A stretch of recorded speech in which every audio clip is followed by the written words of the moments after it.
Hey, good morning. Welcome. How's it going?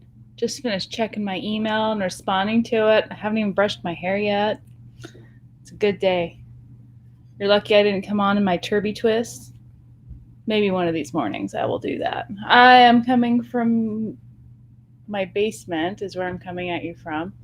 So remember, different spot, different locations. Got to keep it changing up and keep the novelty going. You know it. Today's tea of the day, a new one. It's an herbal tea, so there's no caffeine, and it is very bright colored. It's kind of ridiculous. Wild sweet orange. It's a juicy herbal infusion of orange peel, lemongrass, citrus, herbs, and licorice root. So we'll see if that makes me feel better. It's Monday. I'm usually a little bit peppier on Mondays. I know a lot of people hate Mondays, but I'm not all worn out and exhausted yet, so Mondays aren't, they aren't too bad. Wednesdays are worse. Because you're like close to the end of the week, but you're like just halfway there, living on a prayer. All right. So Friday's video, I was in Isaac's room, I believe, Friday. Seems like a week ago.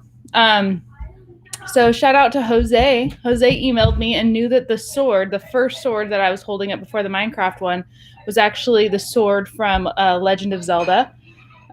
So way to go, Jose.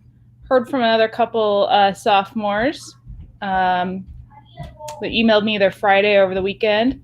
So nice to hear from you, Blaze and Jackson and Taj and, of course, Jose. So email me. I do read those. I do check it out. So it's good to hear from some of you. So you're doing a lot of people playing video games. I just downloaded this weekend Animal Crossing, which I've never really played it before because it looked like such a little kid game. But I was so bored that I downloaded that and started playing it. I'm not very good at it, I don't think. And I don't even have an online Switch account to like connect with other players easily. If you guys know Mr. Jones, he plays it quite a bit. So I tried to connect with him on there, and we'll see. Anyway, I also did an Instagram poll to figure out which book I should read next. So I'm reading the book called Long Way Down by Jason Reynolds. And it's interesting because it's a book that is written in poetic form. So that's another shout out to Taj, because she was borrowing my book Poet X, which is also told in poetic form.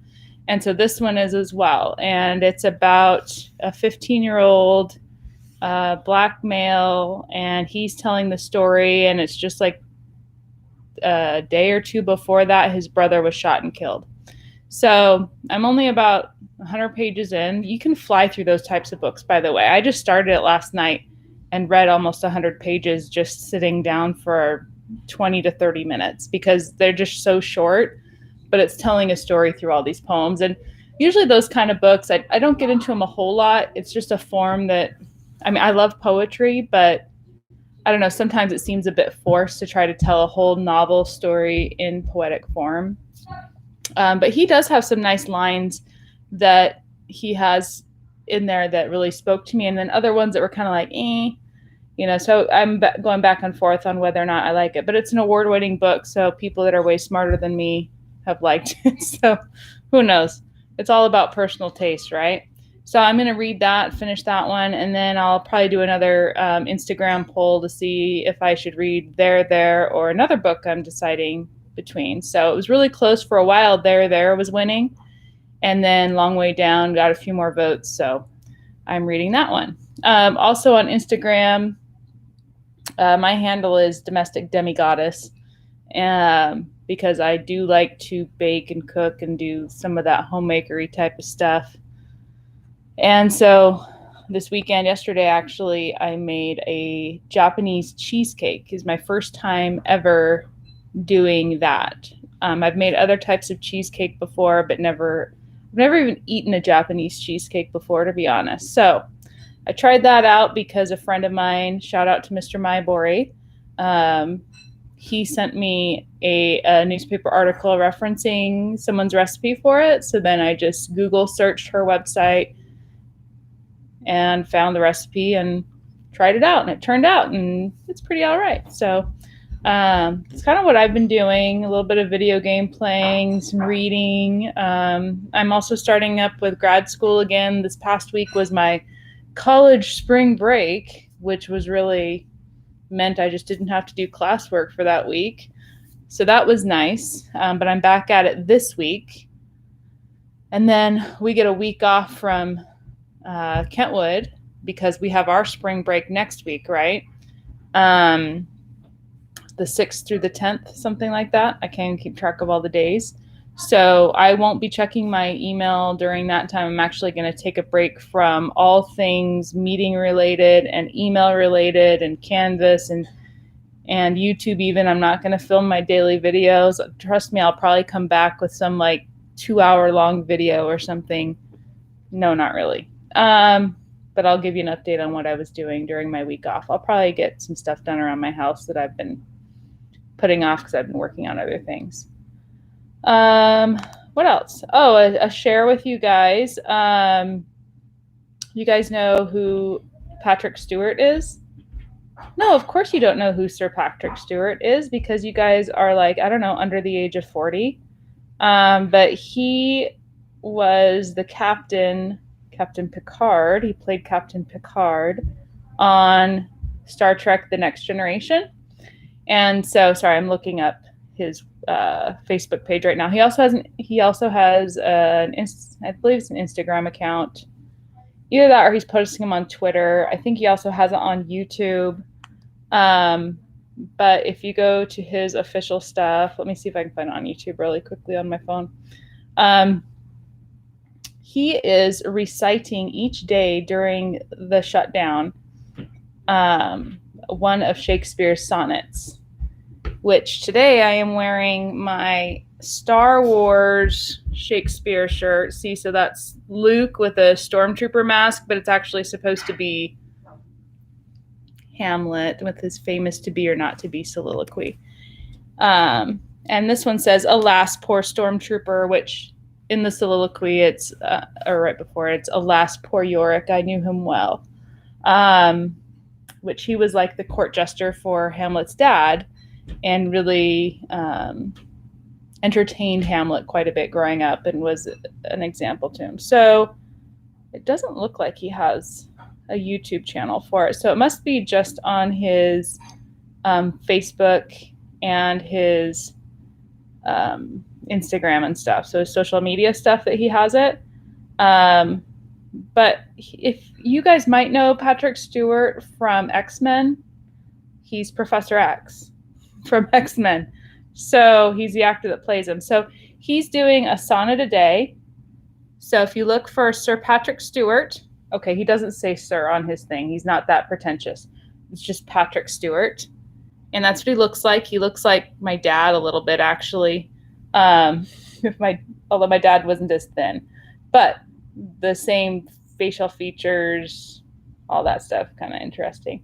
So you can watch those and enjoy a little bit of Shakespeare's language. I know some of you aren't totally into that, but to listen to somebody who knows how to read it well, do it, is, I think, interesting. And then you can go try to read the poem yourself. Go read the sonnet yourself. All of his sonnets are online for free because they're not under copyright. So you can always go read a Shakespeare sonnet.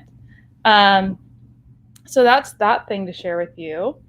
There's been some rumors going around, I guess, about kids have been getting wind of what OSPI put out, which is really the State Superintendent's Office of Instruction, hearing about that school is starting up today online, that we're required to provide distance education. Just so you know, the requirements are pretty minimal. One of the big ones is they have to have supplemental instruction provided with a weekly schedule. And really, that's what the district already did last week. On their website, they have it week by week and day by day what you guys should be working on and links to different activities and websites and all of that stuff. So really, the district, from what I understand, is saying we're already providing some of that stuff. They're working through the rest of it. That's not to say it isn't going to change. From what I understand, this week there is some planning going on from the district, and I keep checking my email to see if we get any more updates. But a lot of it is the same stuff I heard last week of just, keep doing what you're doing, status quo, kids just do supplemental stuff. So any of my students, if you have things that are missing online, make sure you check that, get it to me. I am trying to finish up all of my grading this week. There were just some stuff that I haven't even looked at yet from AP, but 10th graders, yours is all done from what I remember and what I've looked at. So I just have some stuff from AP to put into the grade book. So check that, email it to me. If it's something that's a physical print off, just take pictures of it, make sure they're clear that I can actually read it, and email it to me if there's no submission thing on Canvas for it. What else? If you didn't get a good grade on your discussion, I mentioned this on Friday. If you didn't get a good discussion grade in class, once you finish your dystopian novel, you can go to Canvas and participate in that discussion. And if you do a good job posting and replying on there, then I'll go back to your discussion grades and change those. But you got to show me that you've compensated for your lack of being prepared or participating in our in-class discussion. If you don't do that, then I'm not going to change the grade. You have to prove to me that you can hold your own in a discussion and that you can provide some interesting things and ideas and respond to others appropriately. That's the whole point. I mean, it's part of the speaking and listening component of language arts. So there's that opportunity. The last thing I'm going to share with you guys is a poem. AP kids, I'm just going to remind you to check the AP official tutorial videos that they're putting out there. Try out the activities they're doing with it. I also put another tutorial up on Friday, and it had to do with looking at introductions to student samples for the argument prompt we were looking at. So I will probably post the one looking at the rest of those pieces later this week because I'm starting my grad school today. My time's a little bit iffy on that. Plus I have another meeting I'm going to today. So I'll probably do another tutorial video either tomorrow or Wednesday for AP. Other than that, here's your poem of the day to end our time together. So it's called To Be of Use, and it's by Marge Piercy. The people I love the best jump into work head first, without dallying in the shallows, and swim off with sure strokes almost out of sight. They seem to become natives of that element, the black, sleek heads of seals bouncing like half-submerged balls. I love people who harness themselves, an ox to a heavy cart, who pull like water buffalo with massive patience, who strain in the mud and the muck to move things forward, who do what has to be done again and again. I want to be with people who submerge in the task, who go into the fields to harvest and work in a row and pass the bags along, who are not parlor generals and field deserters, but move in a common rhythm when the food must come in or the fire be put out. The work of the world is common as mud. Botched, it smears the hands, crumbles to dust. But the thing worth doing well done has a shape that satisfies, clean and evident. Greek amphoras for wine or oil, Hopi vases that held corn, are put in museums. But you know they were made to be used. The pitcher cries for water to carry, and a person for work that is real. That was written in 1982. So have a lovely Monday. Be of use. That's my message for you today, maybe for the whole week, to be of use. Be that vase. Don't be just put up on display. Get some water in there. Bye, guys. Have a good one.